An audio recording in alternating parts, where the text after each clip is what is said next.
nama saya Kesya Kalista. Saya dari SMA Nation Star Academy Surabaya. Di sini saya akan sedikit mempresentasikan tentang kearifan lokal rumah adat Joglo yang berasal dari Jawa Tengah. Tujuan saya berpresentasi ini yaitu saya akan membagikan sedikit informasi menarik dan penting tentang kearifan lokal dari rumah adat Joglo ini yang berasal dari Jawa Tengah ini, dan juga supaya kalian mengerti apa saja sih keunikan yang ada di rumah adat Joglo ini, dan juga masalah apa yang belum terpecahkan. Dan juga saya akan memberikan ide dari saya, nanti saya akan bagikan di akhir untuk bisa bermanfaat bagi kalian semua. Oke, yang pertama, ini media yang saya buat, rumah adat Joglo saya bikin miniatur rumah adat Joglo dari Jawa Tengah ini, dan saya akan membagikan sedikit tentang profil kearifan lokal dari rumah adat Joglo yang berasal dari Jawa Tengah ini, yaitu rumah adat Joglo umumnya dibuat dari kayu. Bagian atap berbentuk tajuk seperti atap piramida yang mengacu pada format. Yang kedua, yang saya akan bahas yaitu bagian struktur rumah adat Joglo ini, yang bagian atapnya berbentuk tajuk seperti atap piramida yang mengacu pada format. Struktur bangunan rumah Joglo ini merupakan susunan ruang yang mencerminkan satu bangunan khas, seperti yang pertama ada pendopo, emperan, yang ketiga yaitu omah dalem, yang keempat yaitu sentong kiwa, yang kelima yaitu bagian sentong tengah, yang keenam yaitu bagian sentong tengen, dan yang terakhir dalam bagian rumah adat ini yaitu gandok. Rumah Joglo tersebut memperlihatkan adanya konsep filosofis tentang makna ruang yang ada di dalam dengan keberadaannya. Saya akan menjelaskan satu persatu apa saja kegunaan dari setiap ruang yang sudah dijelaskan tadi. Yang pertama yaitu pendopo, atau dalam bahasa Surabayanya biasanya diomong pendopo. Pendopo sebagai perwujudan konsep kerukunan dalam gaya hidup masyarakat Jawa. Pendopo tidak hanya sekedar sebuah tempat, tetapi mempunyai makna filosofis yang lebih mendalam, yaitu sebagai tempat untuk mengaktualisasikan suatu bentuk atau konsep kerukunan antara penghuni dengan kerabat dan masyarakat sekitarnya. Pendopo biasanya merupakan bangunan tambahan yang terletak di bagian depan. Jadi di sini ya, tempatnya di tempat paling depan ini, dan digunakan untuk menerima tamu, pertemuan formal, upacara adat, dan pertunjukan seni seperti wayang kulit dan tarian. Yang kedua yaitu pringgitan. Pringgitan ini merupakan penghubung antara pendopo dengan omah, yaitu rumah utama. Fungsinya sebagai lorong untuk jalan masuk ke rumah sesuai dengan namanya. Pringgitan itu jalan masuk, pintu masuk ini namanya pringgitan.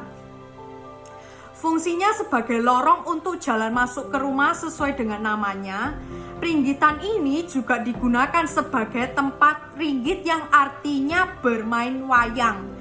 Atap pringgitan sendiri memiliki model limasan atau kampung.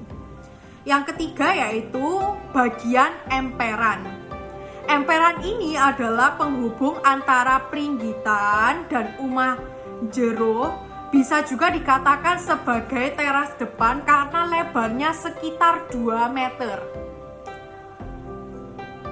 Emperan ini digunakan untuk menerima tamu, tempat bersantai, dan kegiatan publik lainnya.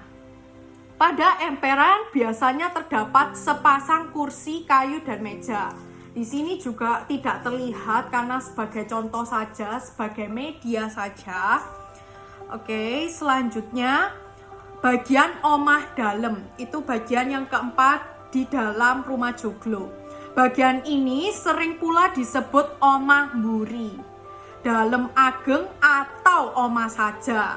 Kadang juga disebut sebagai omah mburi, dalem ageng atau omah. Kata omah dalam masyarakat Jawa juga digunakan sebagai istilah yang mencakup arti kedomestikan, yaitu sebagai sebuah unit untuk tempat tinggal. Yang kelima yaitu bagian ruang sentong kiwa. Sentong kiwa ini berada di sebelah kanan dan terdiri dari beberapa ruangan. Ada yang berfungsi sebagai tempat tidur, gudang, tempat penyimpanan persediaan makanan, dan lain sebagainya. Jadi lokasinya ada di tengah ini ya, sebelah kanan ini. Tapi tidak terlihat ya, karena ini sebagai media saja.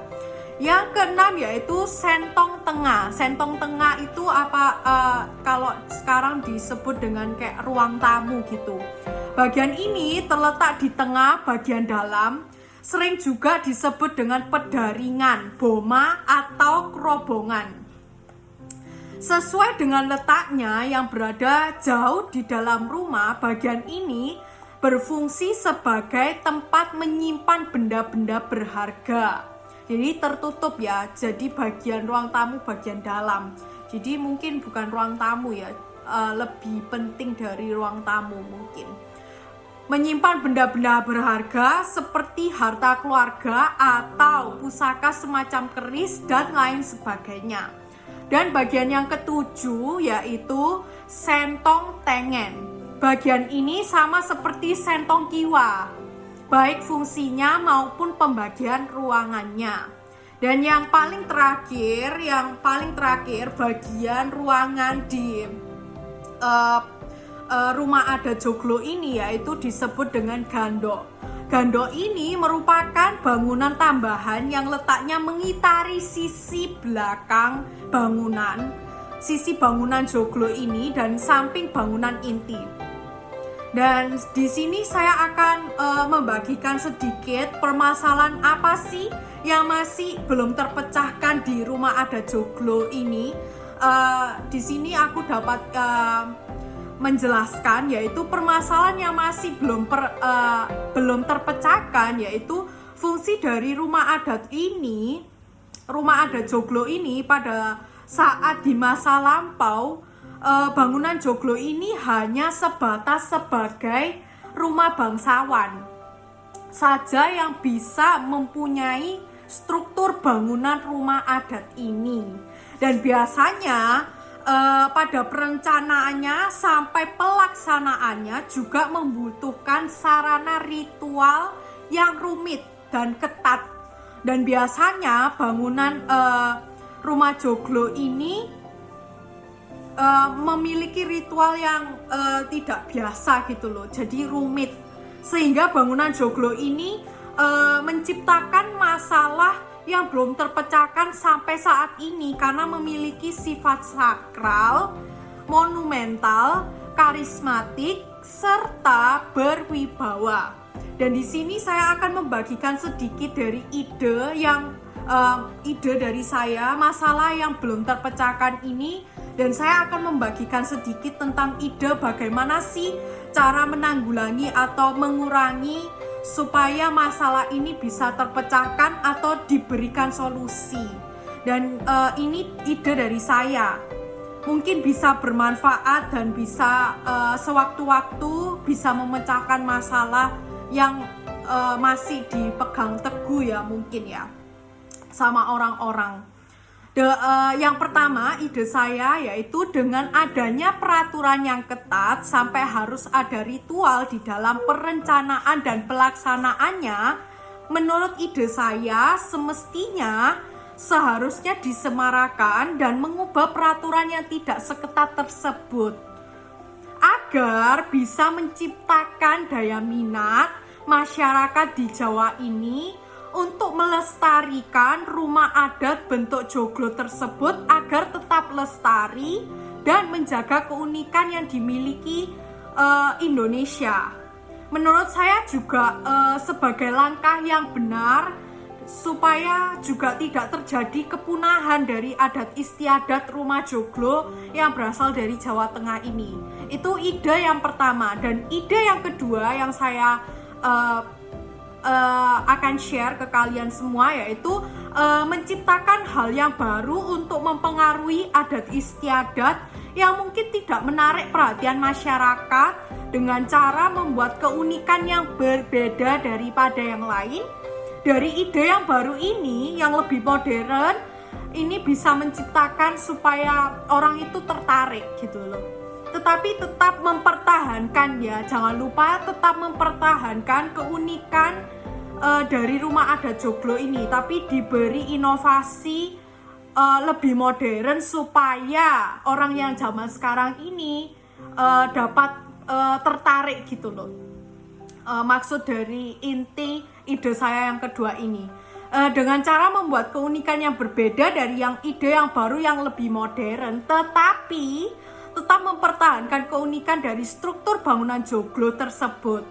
Ide ini juga dapat mendapatkan minat para masyarakat Jawa supaya tidak kecewa terhadap masalah yang lampau, yang mungkin masalah yang belum terpecahkan sampai sekarang. Mungkin ide saya bisa memecahkan masalah ini dengan cara seperti ini. Yang dahulu dengan adanya inovasi ini juga bisa menarik minat penduduk Jawa dan membawa untuk melestarikan budaya Indonesia supaya tetap dijaga keunikan budaya yang Indonesia miliki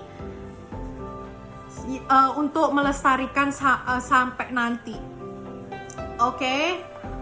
Dengan ide-ide dari saya mungkin bisa membantu dan bermanfaat. Dan juga ini sekian dari presentasi saya, sedikit dari ide saya. Mungkin apapun, mohon maaf jika bila ada salah kata dari presentasi saya yang tadi, mohon dimaafkan. Sekian dari presentasi saya, terima kasih.